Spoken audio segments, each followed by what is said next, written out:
আসসালামু আলাইকুম। Welcome to my YouTube channel Azim learning point. প্রিয় সপ্তম শ্রেণীর শিক্ষার্থী বন্ধুরা, তোমরা সবাই কেমন আছো? আশা করি সবাই ভালো আছো, সুস্থ আছো। আলহামদুলিল্লাহ, আমিও ভালো আছি। শিক্ষার্থী বন্ধুরা, তোমাদের তথ্য ও যোগাযোগ প্রযুক্তির প্রথম অধ্যায় থেকে তোমাদের প্রথম অধ্যায়ের নাম প্রাত্যহিক জীবনের তথ্য ও যোগাযোগ প্রযুক্তি। এই অধ্যায় থেকে আমি গুরুত্বপূর্ণ বহু নির্বাচনী এমনকি গুরুত্বপূর্ণ তথ্য তোমাদেরকে জানায় দেওয়ার চেষ্টা করব। চলে আসি মূল পড়ায়। তো আগে আমরা ইনফরমেশন জেনে নেই। বর্তমানে বিশ্বের বড় বড় কলকারখানায় বিপজ্জনক কাজে মানুষকে ব্যবহার করা হচ্ছে না। তোমরা নিশ্চয়ই বুঝতে পারছো, এই যে দেখছো না, এগুলো হলো রোবট। সেখানে মানুষের বদলে ব্যবহার করা হচ্ছে ইন্ডাস্ট্রিয়াল রোবট। শিল্প কলকারখানায় এই ইন্ডাস্ট্রিয়াল রোবট ব্যবহার করা হয়। মানুষের ক্লান্তি আছে, একঘেয়েমি কাজে সে আগ্রহ পায় না, কিন্তু রোবট ক্লান্তিহীনভাবে কাজ করে যায়। তাই একঘেয়েমি ও বিপজ্জনক কাজগুলো রোবট অনেক ভালোভাবে করতে পারে। তোমরা বুঝতে পারছো কী অবস্থা। পৃথিবীতে যদি রোবটের পরিমাণ বেড়ে যায় বা রোবটের ব্যবহার বেড়ে যায়, তাহলে মানুষের কিন্তু চাকরি থাকবে না, মানুষের কিন্তু কাজ আর থাকবে না। এখন দেখো আরও গুরুত্বপূর্ণ তথ্য। কোনটি আবিষ্কারের ফলে নতুন কোথাও ভ্রমণের ক্ষেত্রে পথঘাট চিনতে সুবিধা হয়? এটা হচ্ছে জিপিএস। শিক্ষার্থী বন্ধুরা, জিপিএসের পুনরূপ হচ্ছে গ্লোবাল পজিশনিং সিস্টেম। কোথাও যেতে পথঘাট চিনতে আমাদের সাহায্য করে হচ্ছে জিপিএস। যে কোনো জায়গার অবস্থান বের করতে পারে এই জিপিএস। বর্তমানে গাড়িগুলোতে সংযুক্ত থাকে জিপিএস। জিপিএসগুলোতে সংকেত পাঠায় কিন্তু কৃত্রিম উপগ্রহ, যেটাকে বলা হয় স্যাটেলাইট। তো তোমরা নিশ্চয়ই বুঝতে পেরেছো। এরপরে হচ্ছে দেখো, তথ্যের এক বিশাল ভাণ্ডার হলো ইন্টারনেট। খাবারের অর্ডার দেওয়া যায় কিন্তু ইন্টারনেটে। অনলাইনে তথ্য খুঁজতে ব্যবহার করা হয় ইন্টারনেট। এখন দেখো কি বলছে এখানে। দেশে প্রথম কাগজবিহীন ভর্তি প্রক্রিয়া চালু হয় কয় সালে? 2009 সালে। এখন আর কোনো কাগজপত্র লাগবে না, অনলাইনে আবেদন করলেই হবে। তাহলে দেশে প্রথম কাগজবিহীন ভর্তি প্রক্রিয়া চালু হয় 2009 সালে। আচ্ছা, কাগজবিহীন অফিসের অন্যতম মাধ্যম কিন্তু ইন্টারনেট। এখন দেখো শিক্ষার্থী বন্ধুরা, এই যে 2009 সালে যে কাগজবিহীন ভর্তি প্রক্রিয়া চালু হয়, এটা হচ্ছে পুরোপুরি ভর্তি প্রক্রিয়া চালু হয়েছিল হচ্ছে শাহজালাল বিজ্ঞান ও প্রযুক্তি বিশ্ববিদ্যালয়, সিলেট। এখানে তথ্য যোগাযোগ প্রযুক্তির উপর নির্ভর করে এই কাজটা করা হয়েছিল। এখন দেখো আরও কত তথ্য রয়েছে। বাংলাদেশের প্রথম satellite Bangabandhu satellite 1। Bangabandhu satellite 1 মহাকাশে প্রেরণ করা হয় 12 মে 2018 সালে। নিজস্ব স্যাটেলাইটের মালিক হিসেবে বাংলাদেশের অবস্থান 57তম। জিপিএসকে সংকেত পাঠায় কে? কৃত্রিম উপগ্রহ। ধীরে ধীরে বুদ্ধিমান যন্ত্রে পরিণত হচ্ছে মোবাইল। ডেস্কটপ থেকে ছোট হচ্ছে ল্যাপটপ। নোটবুক থেকে ছোট হচ্ছে স্মার্টফোন। গাড়ির ড্রাইভারকে সঠিক পথ বাতলে দিতে পারে জিপিএস।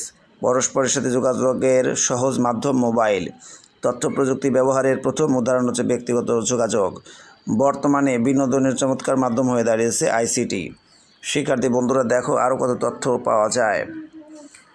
পুরো বিশ্বে যোগাযোগ করতে ব্যবহার করা হয় কম্পিউটার নেটওয়ার্ক। দৈনন্দিন জীবনের প্রতি মুহূর্তে আমরা ব্যবহার করি আইসিটি। উইকিপিডিয়াকে কিন্তু বলা হয় তথ্য ভাণ্ডার। এরপরে হচ্ছে নিউট্রিনো সম্পর্কে তথ্য আছে উইকিপিডিয়াতে। ইমেইল করতে লাগে হচ্ছে ইন্টারনেট। বইয়ের অর্ডার দেওয়া যায় ইন্টারনেটে। ইবুক রিডারে পড়া যায় বই, ইবুক অর্থাৎ ইলেকট্রনিক বুক। ডাক্তারের খোঁজ খবর নেওয়া যায় কিন্তু এই চিকিৎসা কেন্দ্রে। প্রিয় শিক্ষার্থী বন্ধুরা, তাহলে আমরা একটু আগে যেটা জানলাম যে কাগজবিহীন ভর্তি প্রক্রিয়া কিন্তু চালু হয় 2009 সালে শাহজালাল বিশ্ববিদ্যালয়, সিলেট। বিজ্ঞান ও প্রযুক্তি বিশ্ববিদ্যালয় এটা বলা হয়, শাহজালাল বিজ্ঞান ও প্রযুক্তি বিশ্ববিদ্যালয়, সিলেট। আর কাগজবিহীন অফিস সম্পর্কে প্রথম প্রবন্ধ ছাপা হয় 1975 সালে।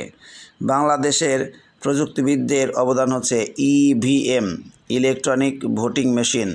আর আইসিটির পুনরূপ তোমরা নিশ্চয়ই জানো, information and communication technology. Virtual office চলে 24 ঘন্টা। সাধারণ অফিস থেকেও বেশি কাজ করার সুযোগ থাকে ভার্চুয়াল অফিসে। সরাসরি উপস্থিত না থেকে অফিসের কাজকর্ম করাকে বলা হয় ভার্চুয়াল অফিস। ভার্চুয়াল অফিসের প্রথম বিষয়টি প্রথম আলোচনায় আসে 1983 সালে। ভার্চুয়াল অফিস শুরু হয় 1994 সালে।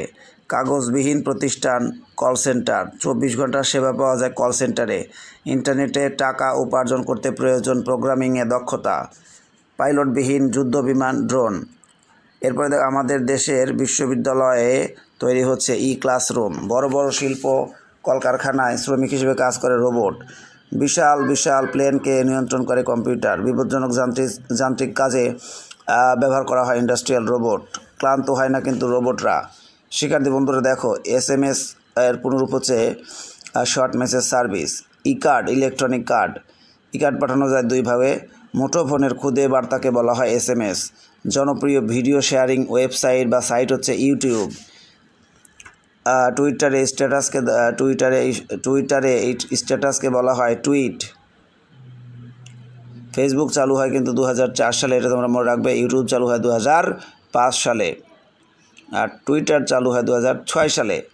এখন তোমরা একটু খেয়াল করো, এই ফেসবুক কিন্তু সামাজিক যোগাযোগ সাইট, এটা কিন্তু একটা জনপ্রিয়। পৃথিবীর কোটি কোটি মানুষ কিন্তু এখন ফেসবুক ব্যবহার করছে। ফেসবুকে মনের ভাব প্রকাশ করাকে বলা হয় স্ট্যাটাস। টুইটারে মনের ভাব প্রকাশ করাকে বলা হয় টুইট। বাংলাদেশে প্রতিদিন ফেসবুক ব্যবহারকারীর সংখ্যা কিন্তু বেড়ে যাচ্ছে। বুকের পুনরূপ তোমরা মনে রাখবে ইলেকট্রনিক বুক। এরপরে হচ্ছে GPS ব্যবহার করা হয় কোন কাজে? রাস্তাঘাট চিনতে।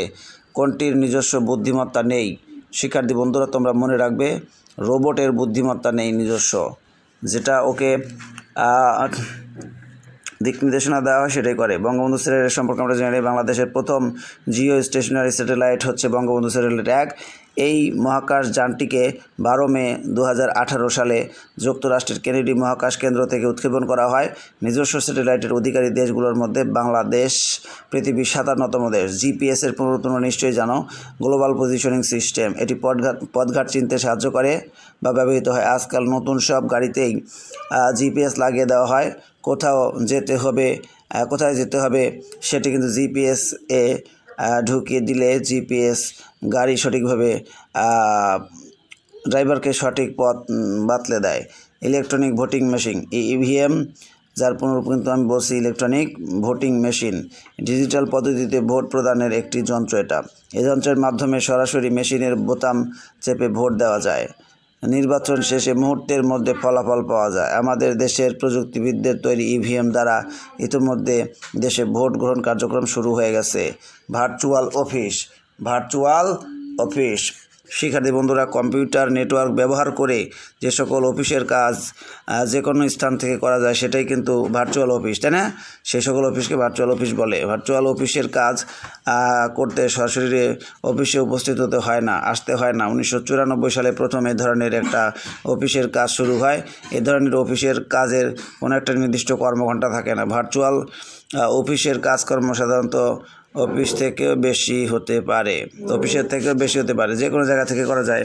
কল সেন্টার, কোনো একটি কোম্পানির গ্রাহকদের প্রশ্নের উত্তর দেওয়ার জন্য কল সেন্টার কিন্তু ব্যবহৃত হয়। কল সেন্টার কম্পিউটারাইজড হয়ে থাকে।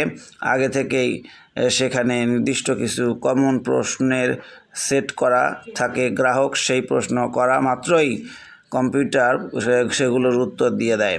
রোবট, এটি একটি কম্পিউটার প্রোগ্রামিং নিয়ন্ত্রিত যন্ত্র। যে বিপজ্জনক কাজগুলো মানুষের মাধ্যমে করা সম্ভব নয় সেটা কিন্তু রোবট করে দেয় মুহূর্তের মধ্যে। আবার ক্লাসরুম, এটাকে বলা হয় ইলেকট্রনিক ক্লাসরুম। এখানে কি করা হয়? ধরনের ক্লাসরুম করতে মাল্টিমিডিয়া সমৃদ্ধ কম্পিউটার ও ইন্টারনেট সংযোগ ব্যবহার করার প্রয়োজন হয়। একজন শিক্ষক তার ক্লাসরুমে পড়াবেন, সারা দেশের সকল শিক্ষার্থীরা সেই ক্লাসে অংশগ্রহণ করতে পারবেন।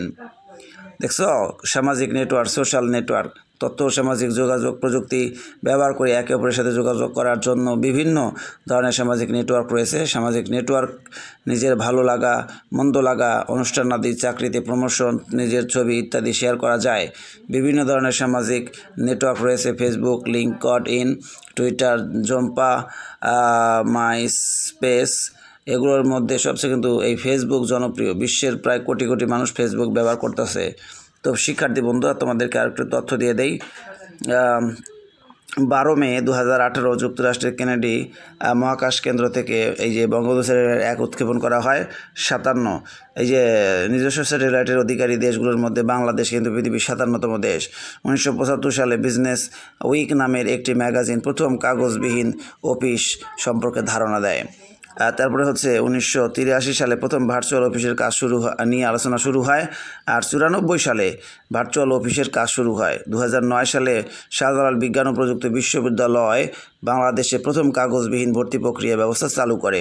2018 সালে বঙ্গবন্ধু স্যাটেলাইট 1 মহাকাশে প্রেরণ করা হয়। প্রিয় শিক্ষার্থী বন্ধুরা, আমার ক্লাসটা আরেকটু পরে শেষ হয়ে যাবে, তো তোমরা অবশ্যই আমার এই নতুন চ্যানেলটা সাবস্ক্রাইব করে দিবে। আজিম লার্নিং পয়েন্টে তোমাদের জন্য এখন থেকে উড়াধুরা ক্লাস নিয়ে আসা হবে। তোমাদের সকল সাবজেক্টের ক্লাস কিন্তু এখানে পাওয়া যাবে। আমাদের ইংলিশ উইথ আজিম ইউটিউব চ্যানেলে ইংলিশ ক্লাসগুলো বেশি হবে, পাশাপাশি এই চ্যানেলেও ইংলিশ প্লাস অন্যান্য সাবজেক্টের ক্লাস নিব, যাতে তোমরা সব সাবজেক্টে ভালো করতে পারো। উইকিপিডিয়াকে কিন্তু বলা হয় তথ্য ভাণ্ডার। ইমেইল করতে লাগে হচ্ছে ইন্টারনেট। বইয়ের অর্ডার দেওয়া হয় ইন্টারনেটের মাধ্যমে। ইবুক রিডারে পড়া যায় বই। ডাক্তারের খোঁজখবর নেওয়া যায়। চিকিৎসা কেন্দ্র থেকে হেল্প পাওয়া যায়। ইবুক হচ্ছে ইলেকট্রনিক বুক, আর ইমেইল হচ্ছে ইলেকট্রনিক মেইল। শিক্ষার্থী বন্ধুরা, উইকিপিডিয়াকে বলা হয় তাহলে কি মুক্ত বিশ্বকোষ। তোমরা প্রত্যেকেই ভালো থাকবে, সুস্থ থাকবে, এবং তোমরা প্রত্যেকে Azim learning point YouTube channel subscribe করে দিবে, আর English with Azim YouTube channel subscribe করে দিবে। আমাদের আরেকটা চ্যানেল রয়েছে all subjects MCQ and GK. তো সবাই আমাদের চ্যানেলগুলো সাবস্ক্রাইব করে দিবে। তোমাদের সবার সাপোর্ট ও ভালোবাসা আমাদের চ্যানেলগুলো এগিয়ে যাবে ইনশাআল্লাহ। আল্লাহ হাফেজ।